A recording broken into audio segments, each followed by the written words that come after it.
அனைவருக்குமே வணக்கம். சற்று முன் கிடைத்திருக்கக்கூடிய ஒரு மிக மிக முக்கியமான செய்தி ஒன்று வெளியாகியுள்ளது. சற்று முன் திமுகவின் முக்கிய புள்ளி மருத்துவமனையில் திடீர் மரணம், இது மாதிரி செய்திகள் இன்று காலையிலே பார்த்தீங்கன்னா ஒரு அதிர்ச்சியான தகவல் வெளியாகிருக்கு. ஏற்கனவே பார்த்தீங்கன்னா திமுகவுடைய ஒரு முக்கிய புள்ளியாக தான் இவர் இருக்காரு. இதன் தொடர்ந்து தான் திமுகவுடைய முதல்வர் ஸ்டாலின் அவர்கள் பார்த்தீங்கன்னா பெரும் கண்கலங்கி தான் சென்னையில் ஒரு மிகப்பெரிய பரபரப்பை ஏற்படுத்தியிருக்கு. யார் என்னதை தொடர்ந்து வீடியோவில் பார்க்கலாம். அதுக்கு முன்னாடி நம்ம சேனலுக்கு நீங்கள் தான் முதல் முறையாக வந்திருக்கீங்க அப்படின்னா மறக்காமல் நம்மளுடைய சேனலை சப்ஸ்கிரைப் பண்ணிக்கோங்க. வாங்க வீடியோக்குள்ளே போகலாம்.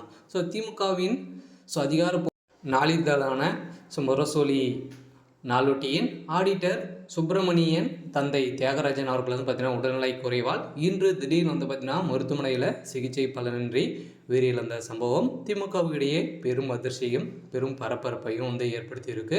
இதைத் தொடர்ந்து தான் இவருடைய உடல்நிலை குறித்து விசாரித்து வரும் முதல்வர் ஸ்டாலின் அவர்கள் கூடிய விரைவில் இன்னும் இவருடைய உடல்நிலைக்கு அரசு மரியாதை செலுத்தப்படும் அப்படின்ற மாதிரி தான் பார்த்தீங்கன்னா முதல்வர் ஸ்டாலின் அவர்கள் இப்போ தெரிவித்து வரும் நிலையில் இதன் பார்வையிடுவதற்காக திமுகவை சேர்ந்த அமைச்சர்களும் திமுக சேர்ந்த நிர்வாகிகளும் சென்று அங்கு பார்வையிட்டு அவருடைய உடல்நிலைக்கு மரியாதை செலுத்தி வரும் நிலையில் தந்தை தியாகராஜன் உடல்நிலை குறைவால் இன்று காலமானார். இதையடுத்து மேற்கு மாம்பலத்தில் உள்ள அவரது இல்லத்திற்கு சென்ற முதல்வர் ஸ்டாலின் அவருக்கு கண்கலங்கியபடி அஞ்சல் செலுத்தி இருந்த நிலையில் அவருடன் பொதுப்பணித்துறை அமைச்சரும் வேலும் அவர்கள் பார்த்தீங்கன்னா உடன் இருந்து இருவருமே அவருடைய உடல்நிலைக்கு மரியாதை செலுத்தி வரும் நிலையில் இன்று அவருடைய உடல்நிலை அடக்கம் செய்யப்படும் அப்படின்ற மாதிரி தான் இப்போ பார்த்தீங்கன்னா அதிரடியாக அறிவிப்பு வெளியாகி வருகின்ற நிலையில் இது திமுகவுடைய நிறுவனத்திற்கு ஒரு மிகப்பெரிய இழப்பாக தான் இருக்குது. இருந்தாலும் என்ன நடக்க போகுது அப்படின்றத